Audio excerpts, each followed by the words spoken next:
Remember when Jamie Dimon, CEO of JP Morgan, called Bitcoin a fraud back in 2017? Let's rewind a bit and examine what led up to this controversial statement. Jamie Dimon, a significant figure in the world of finance, has never been one to shy away from expressing his views, and his opinion on Bitcoin was no different. His main contention was that Bitcoin lacked any tangible backing. Unlike traditional currencies, which are tied to gold or a country's economy, Bitcoin, he argued, was created out of thin air.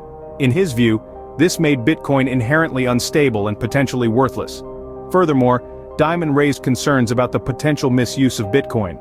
Given its anonymous nature, Bitcoin could be used for illicit activities, he warned, ranging from money laundering to funding terrorism. This, he believed, not only posed a threat to national security, but also undermined the legitimacy of Bitcoin as a form of currency. But perhaps the most notable part of Dimon's statement was the impact it had on the crypto market. Bitcoin, which had been enjoying a meteoric rise, suddenly found itself under a cloud of uncertainty. Investors, particularly those new to the crypto space, were taken aback. The price of Bitcoin took a hit, and faith in the crypto market was shaken. Yet it's crucial to remember that Dimon's views were not universally accepted.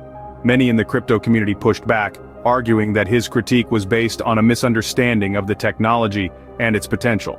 They pointed out that while Bitcoin might be intangible, so too were many aspects of traditional banking.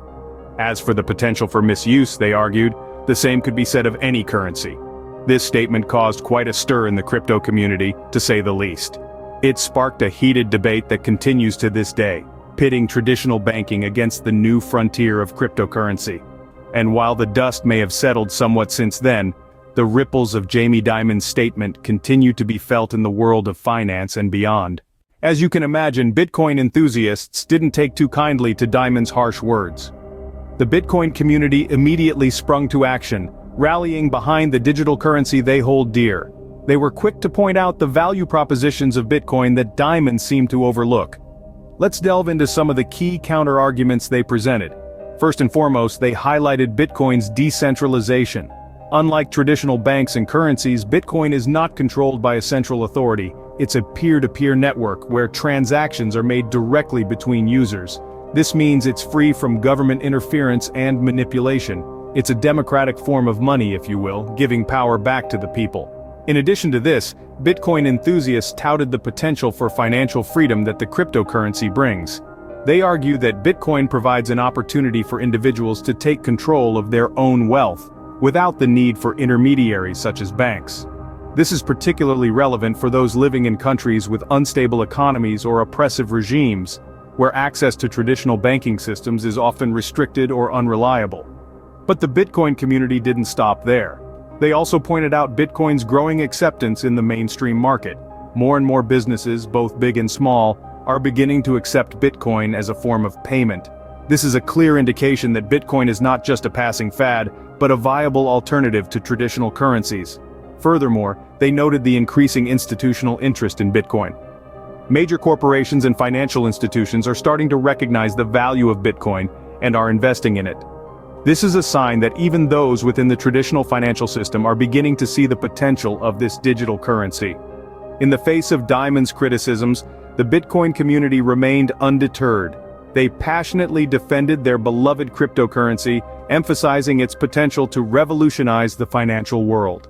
They did not shy away from the challenges and uncertainties that Bitcoin faces, but instead embraced them as opportunities for growth and innovation. The Bitcoin community stood firm in their belief, defending the potential of this digital currency. So if Jamie Dimon sees Bitcoin as a dangerous fraud, what does the rest of the world think? Well, it's a mixed bag of opinions, but let's dive into it. Across the globe, Bitcoin is gaining traction, no doubt about it.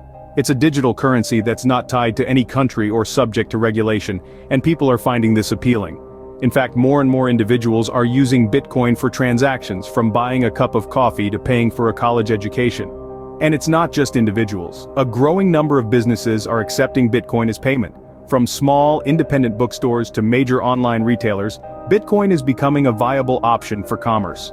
And why not? It offers a level of transactional transparency and security that's hard to find elsewhere. But let's not forget about the big players, governments and financial institutions.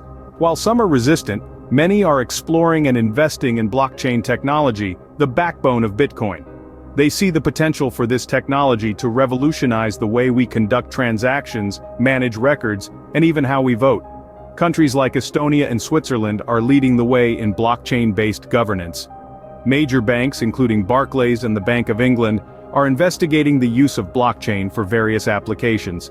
Even the New York Stock Exchange is getting in on the action, investing in Bitcoin trading platform Coinbase. But of course, it's not all sunshine and rainbows. There are skeptics like Jamie Dimon who see Bitcoin's volatility and lack of regulation as a potential threat. And there are legitimate concerns about Bitcoin's use in illegal activities due to its anonymity. However, let's not lose sight of the fact that every innovation has its critics. Remember when people thought the internet was just a fad? In conclusion, while Bitcoin has its detractors, its acceptance is growing. It's being used for transactions, accepted by businesses, and explored by governments and financial institutions.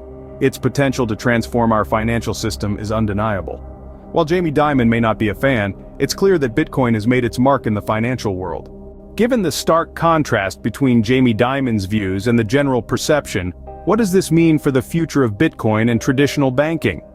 In the grand scheme of things, this seeming clash of opinions could set the stage for a revolution in the way we perceive and conduct financial transactions. Bitcoin, with its decentralized nature and blockchain technology, has the potential to disrupt the traditional finance landscape, to challenge the monopoly of banks and other financial institutions. But the road to widespread acceptance isn't without hurdles. For starters, Bitcoin is often seen as a speculative asset, a digital gold of sorts, rather than a viable medium of exchange. Its volatility and lack of regulatory oversight can deter many from adopting it as a form of payment. Then there's also the issue of scalability. The Bitcoin network in its current state can't handle the sheer volume of transactions that traditional banking systems can. However, let's not discount the fact that Bitcoin and other cryptocurrencies are still in their infancy. With ongoing technological advancements, these challenges could be overcome in the future. We're already seeing promising developments, such as the advent of the Lightning Network, aiming to increase Bitcoin's transaction capacity. On the flip side, traditional banking isn't immune to change either. Banks are starting to realize the potential of blockchain technology. In fact, many are experimenting with it to improve their services. They're also exploring ways to integrate cryptocurrencies into their existing infrastructure. Yet, in spite of these developments, it's unlikely that Bitcoin will replace traditional banking entirely, at least not in the near future. The two systems could instead evolve to coexist, each serving different needs. Traditional banking, with its robust regulatory framework and consumer protection measures, could continue to cater to those who value stability and security. Bitcoin, on the other hand, could appeal to those seeking financial sovereignty and privacy. As we look towards the future, it begs the question, can Bitcoin and traditional banking coexist, or will one ultimately dominate the other?